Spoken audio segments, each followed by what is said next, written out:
大家好. This is the most Chinese I can speak, really. So, we will be starting to build apps with Agent Development Kit. So, for those who do not know me, I am Lovee jain, and I'm a senior software engineer at Prezi, a Google developer expert and GCP, and AWS community builder, and also GDG Melbourne organizer. So that's the QR code to the link tree. There's a LinkedIn there. Feel free to connect. I'll share that at the end as well. So, okay. Question. How many of you here are frequent flyers? Anyone? Frequent flyers? No, really? Oh, there's someone. Yes. So how many of you actually collect those points? You know where you're going, how many miles you're gaining, or you use Vodien, I think it's called. You collect points. Yeah, you do. Yes, awesome, perfect. So we have someone at least who will get the context. Anyway, the point is, it is easy to collect the points, but it is really hard to actually spend them. Okay, it's really hard to spend them, right? And today we are going to change that by using Agent Development Kit, which can help us to create like a point management system and tell us how to spend our points wisely. All right, so let's get started. Today we are flying first class. So what we have got here in our itinerary is we'll check in and have some security checkup with ADK and MCP. We'll talk about what are agents and tools, and then we'll talk about authentication, context, and runtime. We'll check out some deployment options. We have some live coding, and I've got a points redemption demo that I was talking about. And then finally, we will conclude with some takeaways and good things. All right, so what is Agent Development Kit?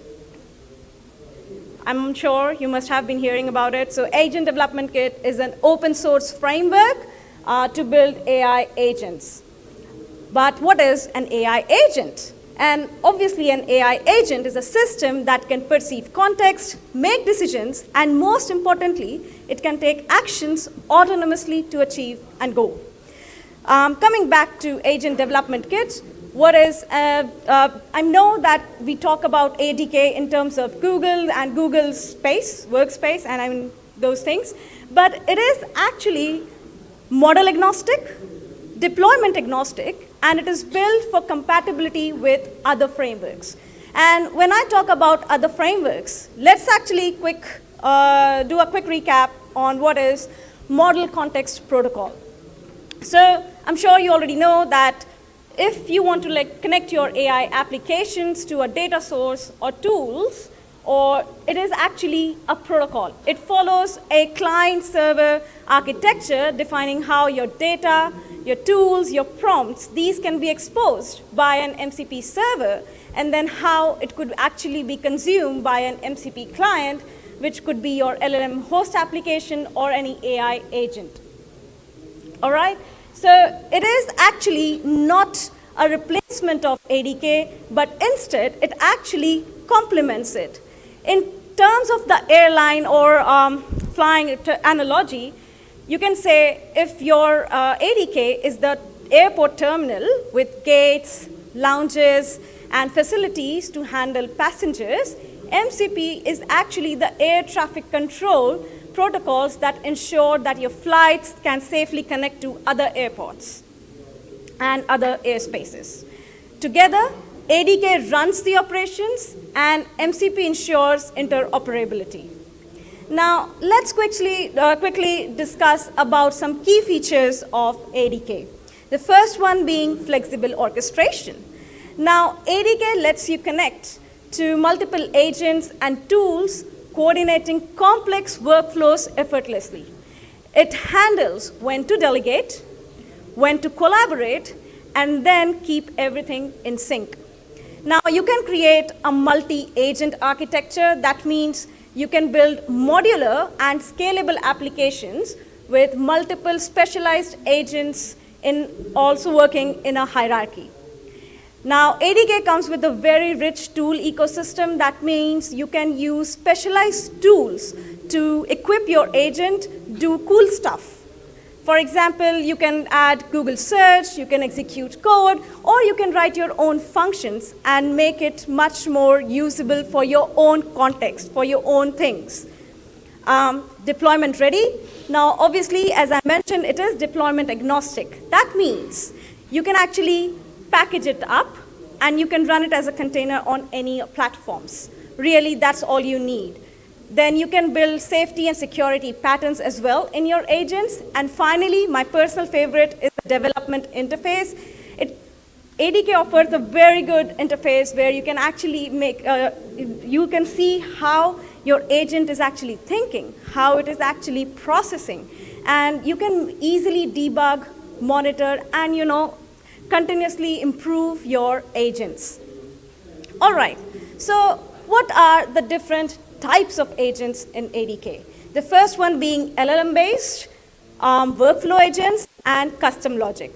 Now, if I talk about the LLM agents, an LLM agent is an agent that has been trained on a lot of information, just generic information. So if you go and chat to it, it would chat with you.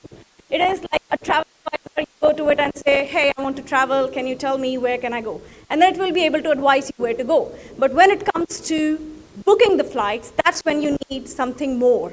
That's when you might need something called as workflow agents. Now, workflow agents could be sequential, parallel, and loop. That means they would go either sequentially, they will run sequentially, or you can run them in a loop, or you can run those agents parallelly. Now, the good part is, because you decide the control flow, that means what you get is a deterministic run. Unlike the LLM agent, which is non-deterministic, it is flexible. And then there is much more structured orchestration when it comes with workflow agents. You can also create your custom agents for your own needs. A custom agent could be, if you again talk in the airline analogy, could be like a specialized concierge, maybe just to book hotels from the airport, right? So it only knows that particular thing. So it could be a specialized thing that you can create yourself. Okay, so let's talk about some of the tools that we have with ADK. First one being function tools. Function tools is like do it yourself. You create your own function and provide it as a tool to your agent development kit or agents. So for example, if you want to show the user how many points do they have, and what you do is just query the database and get the points, you can create a function for it.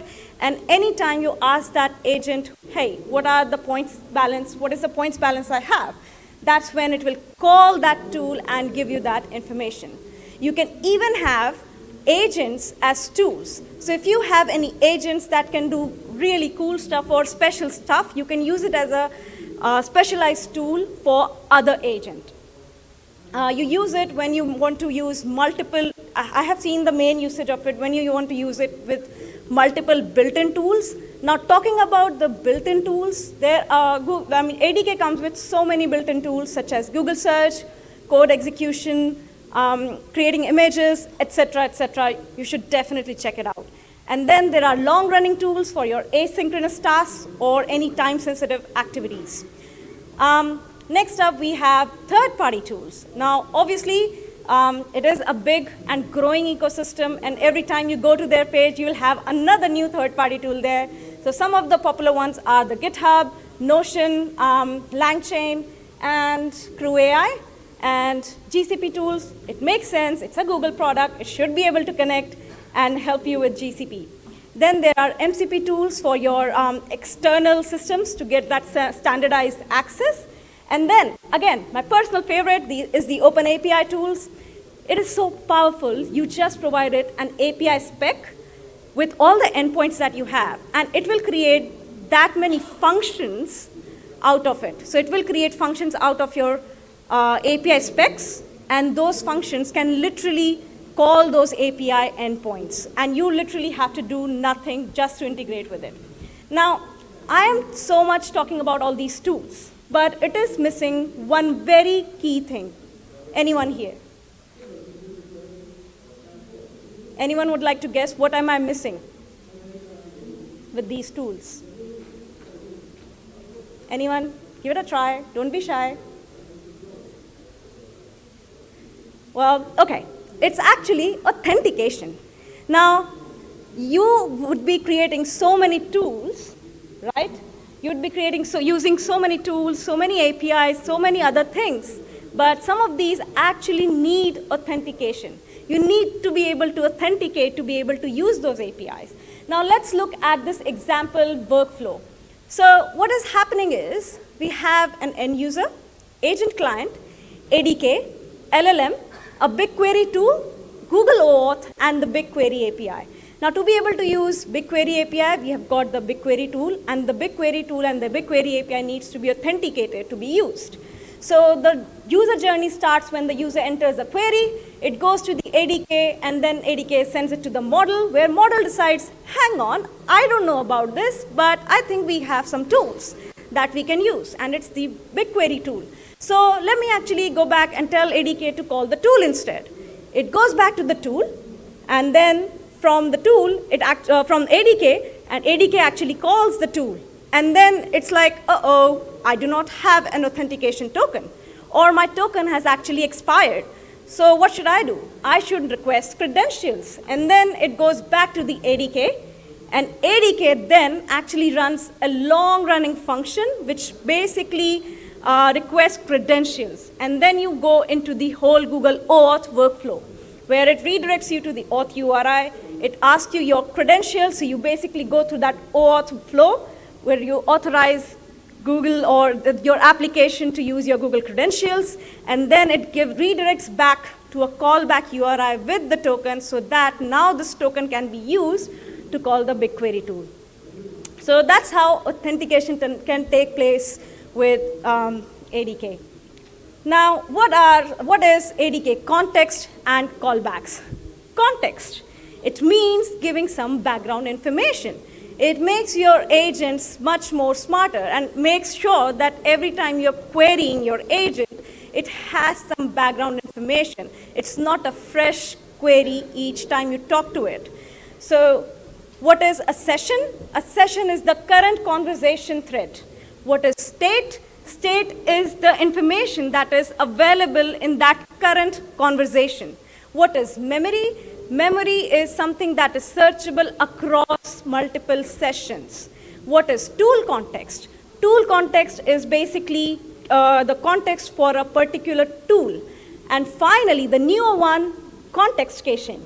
So if you have some instructions or something that you give your agent again and again, and you want to save some tokens, you want to save some bandwidth, you just cache it.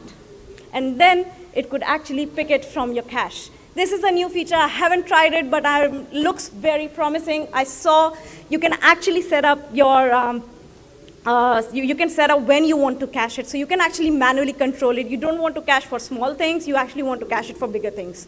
It's much more worth it then. But what are callbacks?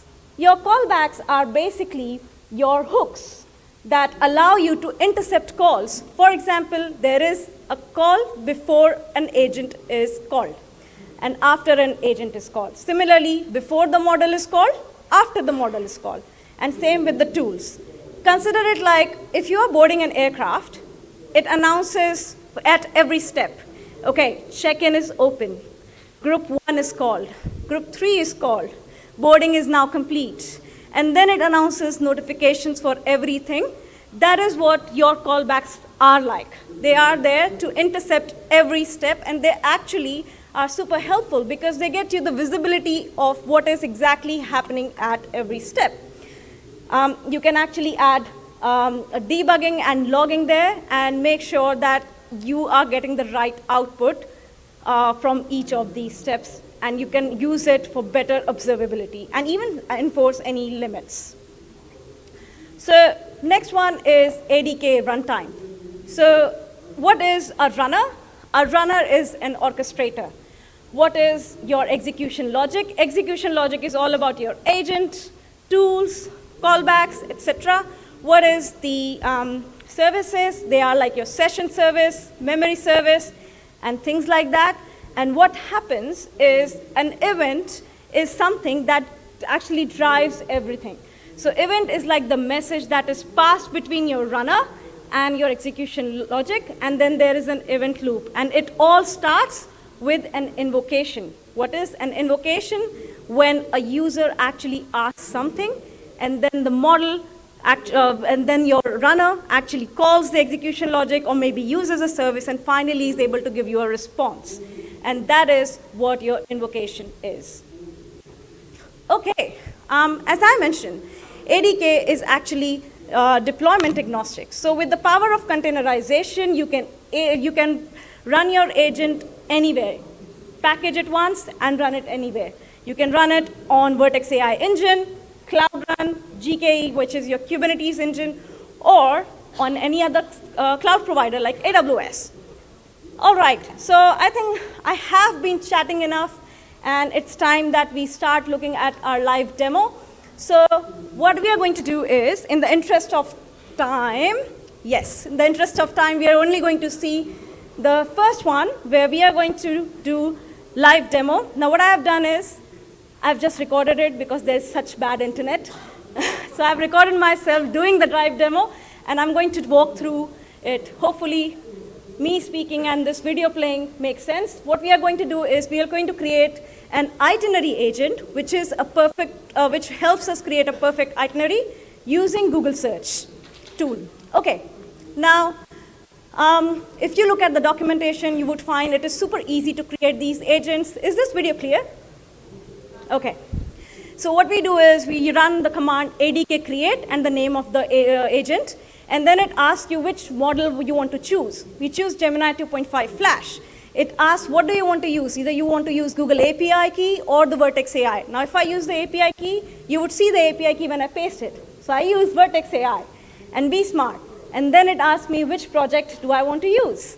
So I give it my default project, region US Central 1. I prefer that region because all the new releases go there. And then what am I doing is I'm actually working in Google Cloud Shell, so that I literally have to install nothing on my system. Everything is there on Google Cloud Shell, and then it also gives me like a VS Code editor. It's like an IDE that is integrated, and it's super easy to code with. And it actually has created a default code for me. So it has created the agent, and I've got an agent there. It has got things like in the .env file, like I need to use Vertex AI, the cloud project, and location. And then I can use the API key here if I want to. And this is what my agent looks like. I have imported LLM agent from the agent. I'm using 2.5 Flash. The name is root agent, and I've given some description, very basic, very instruction. This is what you get as a starter kit when you create an agent. And now it's time to actually run it. Now you have different commands available for you. One is ADK run, and the other one is ADK web. ADK runs it on the terminal, while ADK web gives you a web UI. Now when you do ADK web, it basically launches it on a default port of 8000. So that is what it is going to do. And now it has launched this on port 8000.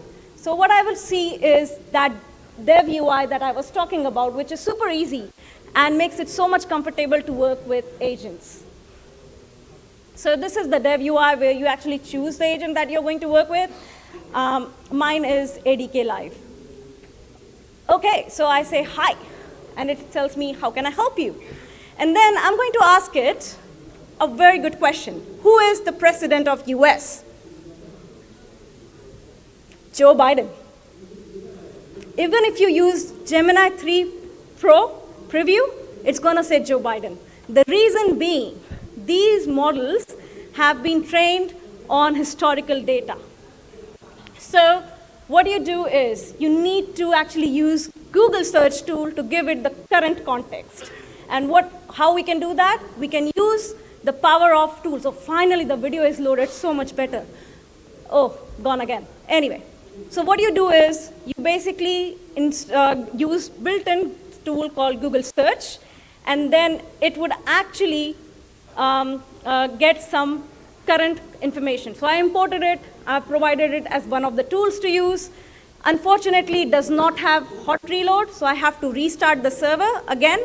I restart the server, and then I can go back to that page. I refresh it.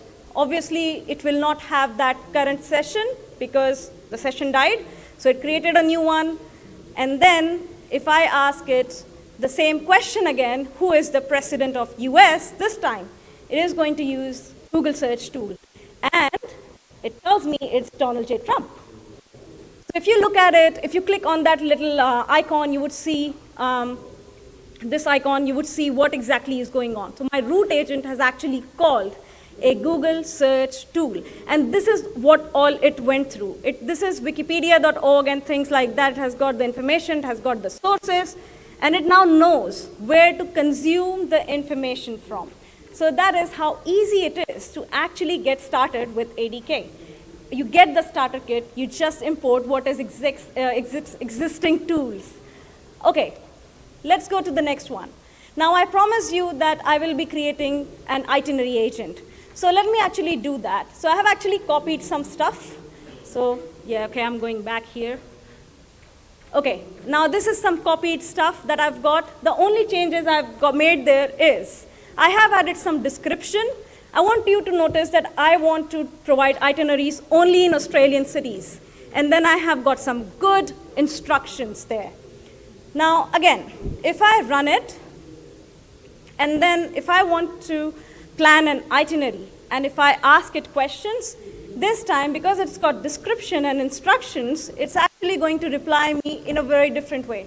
So let's have a look.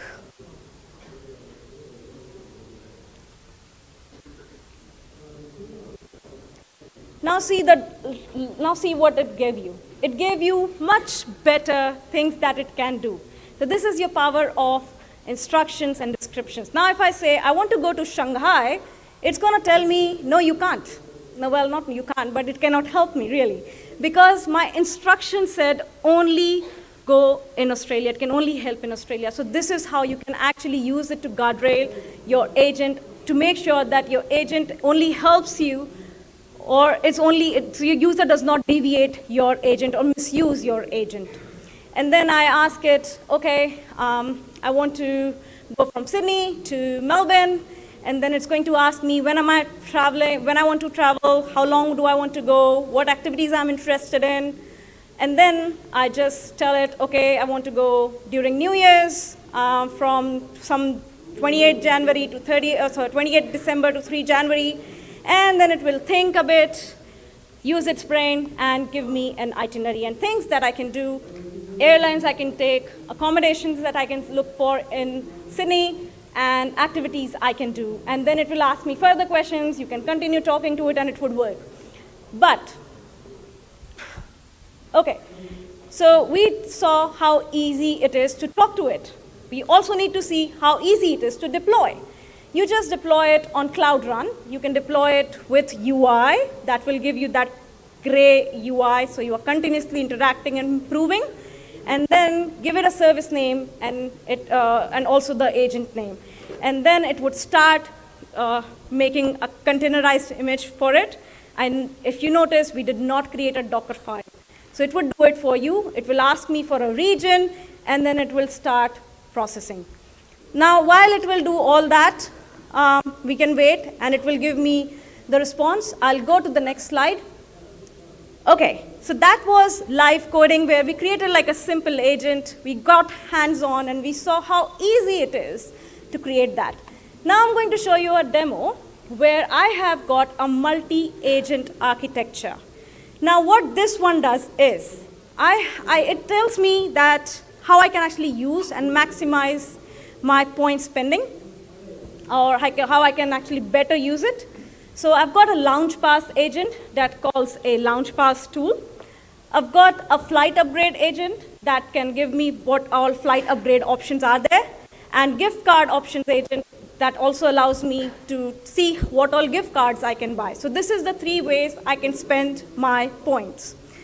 And all these 3 will run in parallel every time I ask it what all are my options, because I don't want it to take time and run one, and then I'm like, oh, you also tell me this. I don't want that. I want to give out all the information together.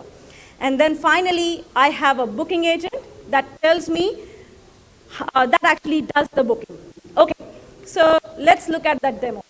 So now I'm running this in local, and I will show you I'm using 2.5 Flash in all my other agents except the root agent where I'm using Gemini 3 Pro Preview. So that means it is model agnostic. You can use any models there. So I've started it in my local. I'm going to open that and say hi. Now it is going to initialize the user with a fake number of points, and it will tell me, okay, you have these many options, and I'm like, okay, tell me more. I want to know what all is happening. So now you see, it straight away called so many agents together. It pulled in information for all the agents. Now if you look at the arrows that are going through, so this is calling the agent and then getting the response. I mean, agent is calling the function and getting the response. And then you can see all the gift cards I can buy, the lounge passes I can get, or upgrade to business class. So I would tell it that I actually want to spend like half of my points, not more than that. And I want to buy like a lounge pass and maybe a gift card. Tell me how I can better, pair it up. What is the best option I can pair it up? And here in this side, you can actually see all the options, all the things that are being returned from these agent calls. Now it has come up with the options where it has got a combination of 20,000 points. Another one is also 20,000 points. Other one is 22,000 points. And it has got a variety pack and different options I can spend my points wisely. So the first one is what I'm going to choose. I say, okay, can I spend on option 1, which is international lounge access, 10,000 points, and an Amazon gift card. And soon, it would transfer it to a booking agent. And the booking agent would be like, oh, hang on, before I make a booking, I actually need an email. So I provided some funny email. It gets and it creates the order. Now, if you look at it, it has got the order number. I don't know if you can see it. Even I can't see it. It's 456789, and the points is 2250. Here, you can see it is the tool context. So it has actually saved what you got from your order booking. And that was tool context. And here are the logs that are coming after a booking agent is run. So your booking agent was run. So every time, this is example of callback. This is the power of callback, where you have got logs every time agent is run. Okay, now, oh, hang on, let me go back. Forget about this. Agents or anything, everything is actually APIs. You can actually use your agents as APIs. Because what you want to do is, this is, even though it's pretty and everything, this is not user-friendly. This is not something you can give it to your users. But APIs is something that you can hook up to a beautiful interface. And as a back-end developer, I love APIs. So I can actually use my agent as an API, and this is what it is going to do. So I will copy this session ID, and I'm going to call it on my Postman by providing the session ID, and I'm going to ask it, what was my booking reference? And it is able to find that same booking reference. I don't know, you can't see it. It is the same 456789. And then if I also ask that what is my points balance, it would be able to actually tell me the same points balance. So all it needed was that session ID and your user ID, and you can actually turn your agent calls into your APIs, and you can hook it up to a pretty front end and get it working.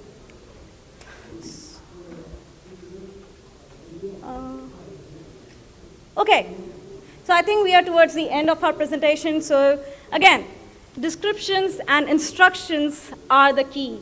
The power of description and instructions is something that people actually do not understand, because you can actually literally give it like a whole big page of instructions and it would actually follow. Again, if you want to save tokens, you can use context caching or things like that. Now, agent to parent mapping is n:1. So one agent can only have one parent, but one parent can have multiple agent children. Don't know if it makes sense. Does it? Did you register that? that mapping? Okay, I see some nods. All right. Now, there is limited functionality with built-in tools. Again, if you want to use multiple built-in tools together, you can't directly use those agents as sub-agents. You need to use those agents as tools. It is, I think, still in development and still thought about, and I think there's a particular reason why they want to do it. And finally, agents can be accessed as APIs, and this is an evolving space. Since I did this presentation, I think a lot has changed, and every time I introduce new things. So next steps, we started with some foundation models. Then at the start of the year or last year, at the end of the year, we saw function calling happening, RAG, tool augmentation, and things like that. And then came ADK, we are here, and next maybe agent platforms or marketplaces. So yeah, it's exciting. So let's connect. Ask me questions. I have got some really cool stickers to share with you. So let me know. Thank you.